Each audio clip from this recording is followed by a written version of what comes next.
बिहान सबैलाई good evening. खाजाको 4-5 बजिसकेको छ यहाँनिर। हामी यो रोडमा हिँडिरहेको छौँ यहाँनिर। अनि यहाँ म चाहिँ सुन लगेर सन्चो पाउनु छ बिस्तारै चाहिँ यहाँनिर।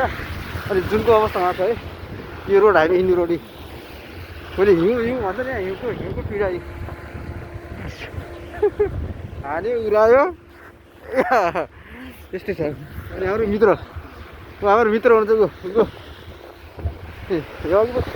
अघिपछि पुरै खाली हुने रोड हो यो। त्यसै कारणले गर्दा कुकुरलाई डुलाइरहेको छ त्यहाँनिर। त्यही भइरहेको छ। हामी चिसो कन्ट्रोल भाइ।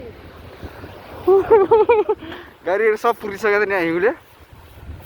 अनि भलक म यहाँनिर छु।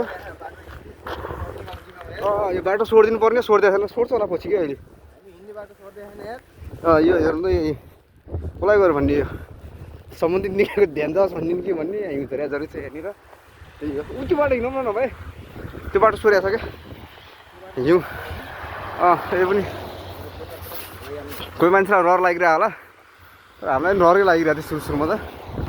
पछि चाहिँ त्यस्तै भयो। यो त्यो कि उतातिर बाटो सोर्या जस्तो लाग्यो। हामी त्यो बाटो हिँड्छौँ। यसरी हिँड्ने हो यहाँनिर। गाडी उताबाट आउँछ। खुट्टाको अवस्था यस्तो छ यहाँनिर। यो रोड क्रस गर्दैछौँ यहाँतिर। अनि यो बाटो चाहिँ छोड्या छ। पानी निस्किरहेछ यहाँ। यो बाटो चाहिँ राम्रो छ है। यसो चाहिँ हाम्रो यात्रा चाहिँ मार्केटसम्म हो। भित्रङ्गा गएर हामीले खानाको लागि सामानहरू ल्याउनु जाँदैछौँ। यस्तो छ रुखहरूको अवस्था। यो यहाँ छ यो होइन, रमाइलो पनि छ जिन्दगी। बस खुसी हुनुहोस्। गाडीहरू तिर्खेका छन्। अनि हिँड्दा कहिले यस्तो लात्तीले पनि हान्नु सक्नुहुन्छ त्यहाँनिर। अनि गीत सुन्नुहोस्। पुल छ हाम्रो यहाँ। छाता पनि ल्याएको छौँ हामी। अहिले छाता पनि पर्छ अहिले पर्छ। मैले छाता अहिले हात चाहिँ धेरै चिसो भएको छ। सामान नल्याइनु नि मात्रै हो। यहाँ यो परेलाई निस्किनु पर्ला रहर छ। यहाँ बाध्यता हाम्रो। कसैलाई रहर होला, कसैलाई बाध्यता हिउँको। सामान ल्याउनै पर्यो, पेटमा हाल्नै पर्यो। यो गाडी यहाँनिर यो हिउँले पुर्या गाडी हो। अनि त्यो भइरहेको छ। अनि पर्दा पनि कति साह्रो परिरहेको। अझै 2-3 दिन भोलि झन् धेरै ठुलो छ कि हिउँ पर्छ भनेर नोटिस आइरहेको छ नि। भोलि जानकारी गराइरहेको छ यहाँ मौसम विज्ञानले। आफ्नो सोच गर्नु, आफ्नो ख्याल गर्नु भन्छ। अब के गर्नु, ख्याल गर्नु। हिउँ चोलीमा गाडी पुरिरहेको छ यो। अब हाम्रो यात्रा भित्रङ्गासम्म हो। यो पदमामी चाहिँ आएको बाटो यो है। कफलाइन यतातिर नि छन्। यो हिउँ छोड्ने गाडी, हिउँ उठाउँछ लैजान्छ त्यसले। अनि हाम्रो यात्रा त्यो बस्ने वेटिङको ठाउँ हो। हामी सम्झिनुहोस् कि हामी फ्रिजमै सम्झौँ तपाईँ बुझ्छ चाहिँ त्यसमै हिँडिरहेको छौँ हामी। हल्का यो मार्केट जानलाई यो बाटो अलिक खाली गरेर बनाएको छ। यो यहाँनिर साइडमा छ। अनि ऊ भित्रङ्गा सिग्नल आइरहेछ। भित्रङ्गा जान्छौँ हामी। मासु ल्याउँछौँ सबभन्दा अगाडि। जानै गाडीहरू त्यहाँ पुरेर देखिनु लायक छैन नि। यहाँनिर भयो यताबाट हिँड्नु गाडी पनि देखिन्छ पुरा गाडीहरू। यो पेट्रोल पम्प हो।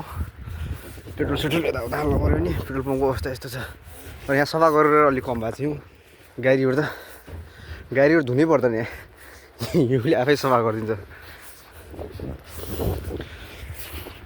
त्यही हो। गाडीको नम्बर चाहिँ देखाएर चाहिँ पुरै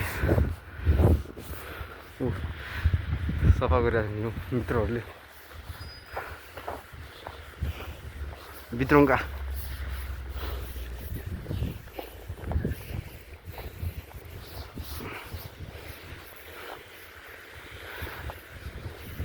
यत्रो रहेछ है हामी भित्रका जाँदैछौँ भित्रका सामान उठेर छाता त लिने हो त छाता उयो गरेन पनि फेरि आएर हामीले यो परि जान्छ कि भनेर यस्तो छ यो यसको फिल्डको अवस्था यो यसको तल फेरि त्यो अच्छा भित्रका अब हामी भित्रकामा इन्ट्री गर्दैछौँ यहाँनिर एउटा यो मुख गइसक्यो ए द्याट्स इट खुट्टा झार्छौँ अब त्यहाँ छ हामी ट्रली लिएर छाता पक्र पर्ने ए यहाँ के बुझ्नु न यहाँ मासु भेटिन्छ कि